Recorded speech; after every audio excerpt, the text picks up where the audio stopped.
যোৱা 29 নৱেম্বৰত অসমৰ মন্ত্ৰী গোট গ্ৰুপ অফ মিনিষ্টাৰ্ছে 6 জনগোষ্ঠীৰ জনজাতিকৰণ সম্পৰ্কে এখন প্ৰতিবেদন প্ৰকাশ কৰিছে।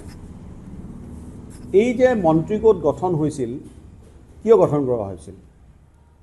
কাৰণ কেন্দ্ৰীয় চৰকাৰ তেওঁলোকে 2019 চনৰ জানুৱাৰী মাহত অসম চৰকাৰক অফিচ মেমৰেণ্ডমৰ জৰিয়তে জনাইছিল যে 6 জনগোষ্ঠী জনজাতিকৰণৰ ক্ষেত্ৰত তিনিটা দিশত সুনিৰ্দিষ্ট পৰামৰ্শ অসম চৰকাৰে দাঙি ধৰিব লাগে। কি আছিল এইকেইটা? প্ৰথমটো আছিলে determine the quantum of reservation for 6 communities in the state. অসমত এই যে 6 জনগোষ্ঠীৰ জনজাতিকৰণ হ'ব, এই জনজাতিকৰণৰ কাৰণে কিমান শতাংশ বা কেইখন আসন সংৰক্ষণ কৰা হ'ব, এইটো অসম চৰকাৰে প্ৰস্তাৱ কৰিব লাগে। আপোনালোকে জানে যে বৰ্তমান অসমৰ প্লেইনছ যিখিনি জনজাতি, ভৈয়ামৰ জনজাতি, তেওঁলোকৰ কাৰণে 10% আসন সংৰক্ষিত হৈ আছে। হিলছ বা পাৰ্বত্য যিখিনি জনজাতি, তেওঁলোকৰ কাৰণে 5% আসন সংৰক্ষণ হৈ আছে। গতিকে নতুনকৈ 6টা জনগোষ্ঠী যেতিয়া জনজাতিকৰণ হ'ব, এই নতুন জনজাতিখিনিৰ কাৰণে কিমানখিনি আসন সংৰক্ষণ কৰা হ'ব, ইয়াক কোৱান্টাম পৰিমাণটো অসম চৰকাৰে প্ৰস্তাৱ কৰিব লাগে।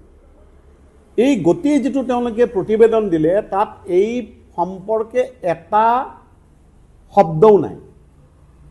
দ্বিতীয় তেওঁলোকৰ যিটো বিচাৰিছিল কেন্দ্ৰীয় চৰকাৰে, suggest a revised quantum of reservation for OBCs after the creation of a new ST category in Assam। অৰ্থাৎ এই 6টা জনগোষ্ঠী যাৰ জনসংখ্যা অনুমান কৰা মতে অসমৰ জনসংখ্যাৰ প্ৰায় 30% ওচৰা ওচৰি, তেওঁলোকক যেতিয়া জনজাতি কৰা হ'ব, তেতিয়া OBCৰ কাৰণে পাৰ্চেণ্টেজ যিটো সংৰক্ষণ হৈ থাকিব, এইটো কি হ'ব? বৰ্তমান অসমত OBCৰ কাৰণে অন্যান্য পিছপৰা জনগোষ্ঠীবিলাকৰ কাৰণে সংৰক্ষণ হৈছে 27% আসন। গতিকে এই 6টা জনগোষ্ঠী তাৰ পৰা আহি পেলাই যেতিয়া ওলাই আহিব, ওলাই আহি পেলাই জনজাতি হ'ব, তেতিয়া OBCৰ কাৰণে কিমান থাকিব পাৰ্চেণ্টেজ? এইটো সুনিৰ্দিষ্টভাৱে কেন্দ্ৰীয় চৰকাৰে অসম চৰকাৰৰ পৰা প্ৰস্তাৱ বিচাৰিছিল। তেওঁলোকে মাত্ৰ 3টা বিষয়ৰ প্ৰস্তাৱ বিচাৰিছিল। এটা হ'ল জনজাতিসকলৰ কাৰণে কিমান পৰিমাণৰ আসন সংৰক্ষণ কৰা হ'ব। দ্বিতীয়তে জনজাতিকৰণ হোৱাৰ পাছত OBCৰ কাৰণে কিমান শতাংশ আসন সংৰক্ষিত কৰি ৰাখিব লাগিব। আৰু তৃতীয় বিষয়টো আছিল যে বৰ্তমান যিসকল জনজাতি, তেওঁলোকৰ যাতে হানি বিঘিনি নহয় এই জনজাতিকৰণ প্ৰক্ৰিয়াৰ ফলত, তাৰ কাৰণে উপযুক্ত এটা পদ্ধতি নিৰ্ণয় কৰা। সেইকাৰণে 3 নম্বৰটো আছিল suggest measures ensuring full safeguards to protect the interest, rights and privileges of the existing schedule tribes of Assam. এইটো সম্পৰ্কে প্ৰতিবেদনত কৈছে যে তেওঁলোকে ST ভেলী বুলি এটা নতুন জনজাতিৰ এটা মানে কেটেগৰী তেওঁলোকে সৃষ্টি কৰিব। তাক লৈ বিতৰ্ক হৈছে, মানুহৰ বিভিন্ন সংশয় আছে জনজাতীয় মানুহখিনিৰ, এইবিলাক এটা বেলেগ বিষয়। কিন্তু প্ৰতিবেদনত সেইটো অন্ততঃ উল্লেখ আছে, বাকী দুটা সম্পৰ্কে এটা উল্লেখো নাই। তেনেহ'লে গোটেই প্ৰতিবেদনখনৰ উদ্দেশ্যটো কি? উদ্দেশ্যটো হ'ল বিষয়টো ওলমাই ৰাখা।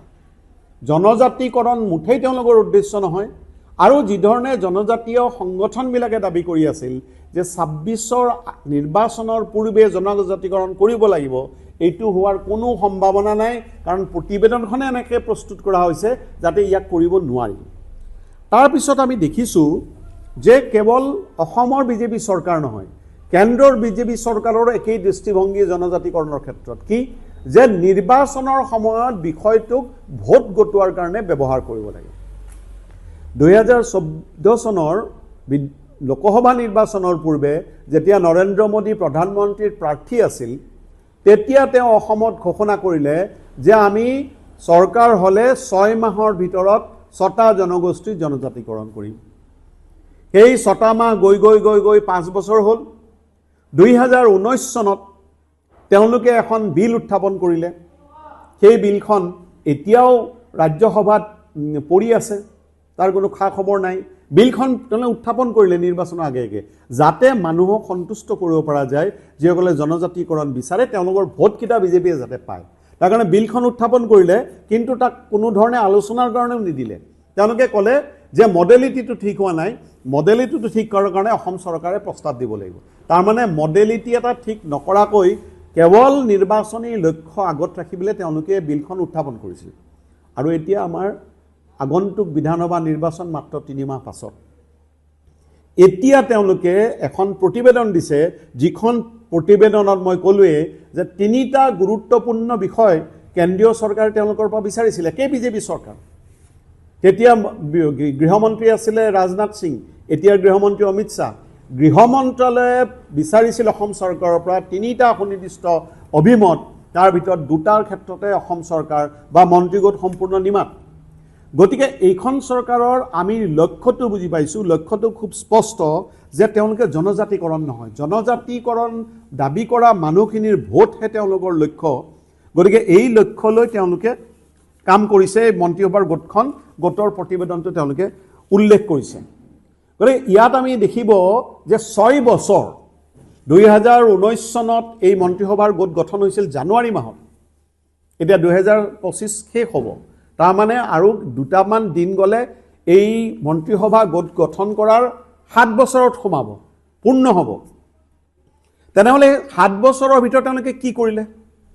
তেওঁলোকৰ কাৰণে গুৰুত্বপূৰ্ণ কাম আছিল এই জনগোষ্ঠীবিলাকৰ জনসংখ্যা কিমান, কাৰ কাৰণে কিমান শতাংশ সংৰক্ষণ কৰাৰ কাৰণে কি কৰিব লাগিব, এইবিলাক অধ্যয়ন কৰা। একোৱেই কৰা নাই। ৰিপৰ্টতে কৈছে যে চাহ জনগোষ্ঠীৰ 25টা জনগোষ্ঠী, তেওঁলোক এতিয়া আনকি OBCও নহয়, তেওঁলোকক প্ৰথমতে OBC কৰিব, তাৰপাছত ST কৰে নে SC কৰে সেইটো তেওঁলোকে বিবেচনা কৰি চাব। এই যে 25টা জনগোষ্ঠীক তেওঁলোকে নতুনকৈ আনিব বা আগৰ যিখিনি চাহ জনগোষ্ঠী আছে তেওঁলোকৰ কাৰ কিমান শতাংশ, এইটোৰ কাৰণে তেওঁলোকে ছাৰ্ভে কৰিব। ছাৰ্ভে কৰাৰ কাৰণে তেওঁলোকক লাগিব অন্ততঃ 6 মাহ, ৰিপৰ্টত কৈছে। তেনেহ'লে যোৱা 6 বছৰ তেওঁলোকে কি কৰিলে? তেওঁলোকৰ কোনো মতলব নাছিল জনজাতিকৰণৰ প্ৰক্ৰিয়াটো আগুৱাই নিয়াৰ কাৰণে। যিহেতু তীব্ৰ আন্দোলন হ'ল, উজনি অসমত আৰম্ভ হ'ল, মৰাণৰ মাজত, মটকৰ মাজত, ক্ৰমান্বয়ে আন্দোলনটো চাৰিওফালে বিয়পি গ'ল, সকলো জনগোষ্ঠীৰ ব্যাপক আন্দোলন হ'ল। এই আন্দোলনত ভীত হৈ পেলাই চৰকাৰে এটা মানে জোৰা তাপলি মৰা এটা প্ৰতিবেদন, য'ত সুস্পষ্ট কথা একো নাই, সেই প্ৰতিবেদনখন তেওঁলোকে এতিয়া উত্থাপন কৰিছে। গতিকে আমি এটা কথা জানো যে অসমৰ জনগাঁথনি অত্যন্ত জটিল। এই জটিল জনগাঁথনিত যদি এটা জনগোষ্ঠী সম্পৰ্কে সিদ্ধান্ত ল'বলগীয়া হয়, তেনেহ'লে ঐক্যমত্য গঢ়ি উঠাটো অত্যন্ত প্ৰয়োজন। 2004 চনত অসম বিধানসভাৰ সৰ্বসন্মত প্ৰস্তাৱ আছিল 6টা জনগোষ্ঠীক জনজাতি কৰাৰ কাৰণে।